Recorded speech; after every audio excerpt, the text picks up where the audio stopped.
Waloga video gengena ndaba wano omuntu agenda n'akiteekayo n'agamba atasobola funa ssente ng'oli mwana muto, ssente zigoba musaayi zigoba mirandira, mbwe wamwe walina okuba nga waliyoko ku ssente eyo yonna bogasi. Osobola ofuna ssente ne mu famire yammwe nga gwasooze. Osobola bulungi nnyo financial literacy. Weewalenga nnyo omuntu okuwa amagezi nga tayasoma ate nga tatambulangako. Ebintu ebyo bibiri, that is a curse. Okuleka nga amagezi gakuwa kuwamu ekyo kyalimu kyennyini nti suubula wano ogenda obiguza oli nga kyakola oba nga akulagirira gy'olaga kkubo nti kulwe Masaka kwata awo ebintu by'obawuliriza nga abantu abo. Ekisooka nzikiriza bulungi n'abajajja abo abasooka okufuna ssente. Lwaki abantu bagamba nnyo famire yo? Lwaki erimu ssente?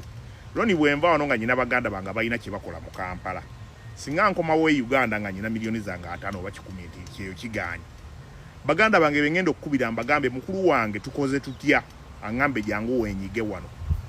Yego omulandira guli gwe bagamba ogwemabega ogukujja kubanga obaako n'abagayidinga mu byogenda okukola. Ne financial literacy tusoma musome.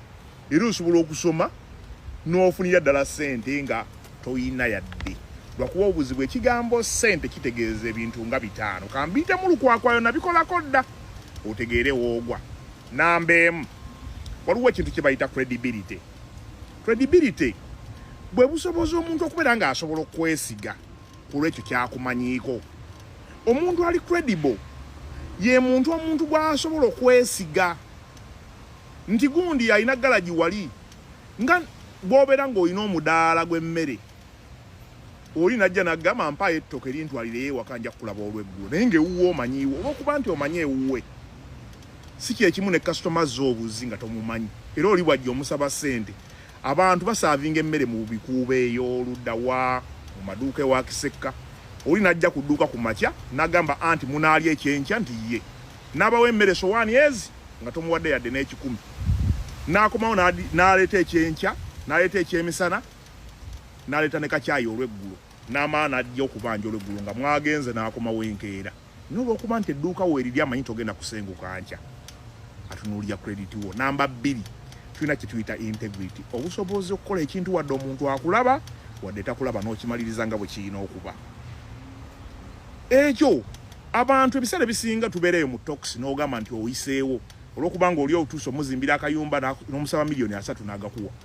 Asobola okubaako gy'atuddeyo mikwano gye ne bamubuuza akayumba kakumalako mmeka nti miliyoni 3. Nze nyina omuzimbi wange kakange yakazimbira 15 ng'omulimu oba tokyayina eyazimbidde 3. Fubanga nnyo okulaba ng'omuntu gw'okolera ne bw'aba tamanyi kyokola ofuba nnyo okulaba nti okola omulimu mu butuufu bwago wadde taliiwo. Namba 3 tulina kye tuyita credible relationship, okubaayoko n'abantu asobola okwesiga n'akuyimirira emabega n'agamba oyo mumpere kiri abantu ezo essimu enene ze bakuba oyo mugire wali ogenda mu revenue kubira gundi omuntu oyo munene era bagamba buli ofunanga omugagga yenna temwetagako ssente omwetagako kuyamba kuba kasimu kali hamu bwajjawo n'agamba oyo mumpere y'emitwalo 5 njaga kuwa ojja kujja mu office omuwo oli mugumu kubanga omanyi kyazitowa. Bwe tufuna abantu tewejjaako bantu banene obeetaaga wadde bakusinga mu business. Namba 4 tulina kye tuyita competence. Competence bwe busobozi okutandika ekintu n'okikola n'okimaliriza. Bw'omala okukola ekintu n'okimaliriza nga bwe wakitandise tewaliyo kikugaana kubeera ng'ofuna. Kubanga nze ndi makanika bwe mma nsobola okukanika emmotoka n'eggwa nga ngitegeera bulungi kitegeeza buli mulimu gwonna gwe nfuna nsobola ogukola n'engumala. Ne bw'otabalaaka abalina laaka basobola okufuna emirimu ne bagigweterera n'ogimaliriza. Namba 5 tulina kye tuyita character. Eneeyisaayo esobola okuteeka mu bwavu oba okugaggawaza. Bantu bangi nga bayiseewo lwa mumwa lwa mpisa. Omugagga n'akusiima lwanjogerayo n'engeri gy'okulalamu ebintu. Gendayo gendereza abagagga bonna bayina 90% ku character esinga ku bagagga bonna bakakkama. Osobola omujerega n'okola otya bonna osooka kuyiga kukakkana. Tosobola kuba na ssente nga tokkakkanye. Olina okukyusa ego ngeri gy'oddamu abantu n'engeri gy'olabamu ebintu. Then akasemberayo ddala kye tuyita cash. Kati cash abasinga gwe tufuna nga toyina mpisa, toyina njogera, toyina kye bakumanyiddeko, toyina bantu basobola kwesiga, toyina banene bali mabega obakuba ssimu, toyinayo muntu kintu kyasobola kuyimirirawo ne bagamba mugagga wuuyo akola mirimu egyo. toyinayo mulimu gw'omanyi gw'osobola kukola wabula gw'ofunye sente zaawamu tibakubye eddiiri n'ofuna $5 million n'osasula abamawulire mu mpita omugagga emyezi egi olugulayo bumotoka n'ebiki n'abawala biki baala tandika kusprayinga sente ng'ozikasuka maalo ng'oddayo ku zero. Kati lwaki bagamba nti tosobola gaggawalira wali kubanga omuntu alina abantu be oba ava mu lunyiriri olulinamu sente baba balina engeri gye bafunamu sente ezo. Eyo lesoni gye bakusomesa ng'ozifunye nti teeka wano kola kiri kola bwekiti baayo byogenda obayiga kera bye bikuyamba okukula n'ofuna sente. Tosobola kuba na sente nga tolina bitaano ebyo mpozi ng'oli mubbi. Kaakati ne tudda ku kigambo kye bayita income. Income tuyina income oba sente z'ofunye. Tuyina kye tuyita passive income ze sente ezijja oluvannyuma lw'ebbanga nti buli mwezi nfunayo wali okuva mu buzigo okuva mu ki. Ne tubaawo kye tuyita earned income nti okola omusaala ne bagukuwa. Ne tubaayo ne portfolio income. Lwaki abantu tebagaggawala? Bw'omala okukola biri byenkugambye bigenda kuleetera sente ne bwe ziba nti ne zitya. Wadde oli musawo, wadde oli makanika, wadde oli ki ng'otegeera by'okola, bakasitoma bajja kujja olw'okutegeera by'okola. Oli amubuuza benzi yo bagikoledde wanti wali bajja kujja bakunoonya.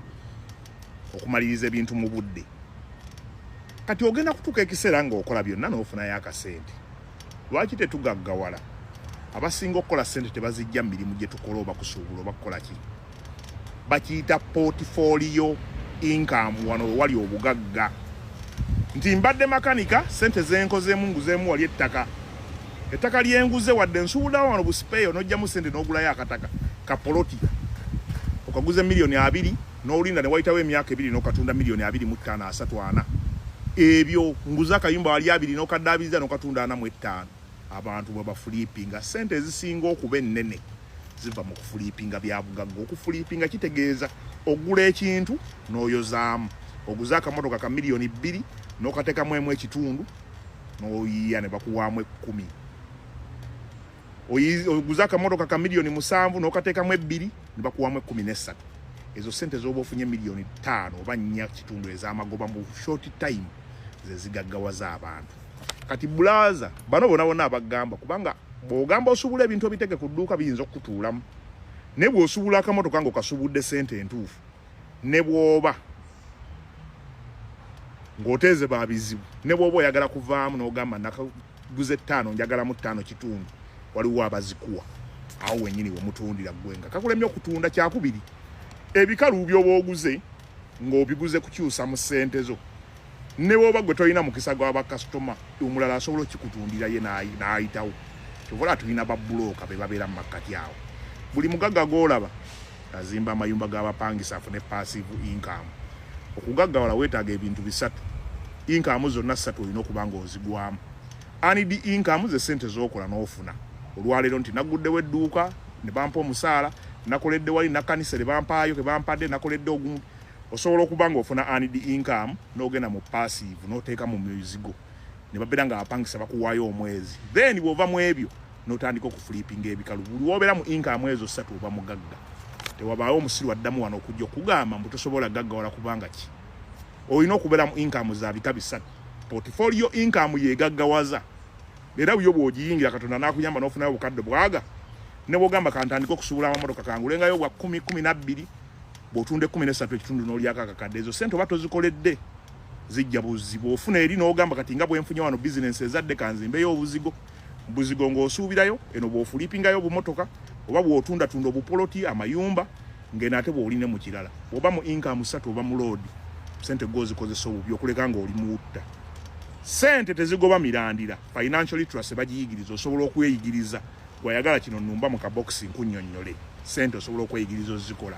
Ebyo bagamba bikintu tosobola zifuna ng'oli muto. Zifune sente teziboola myaka. Beera bulungi.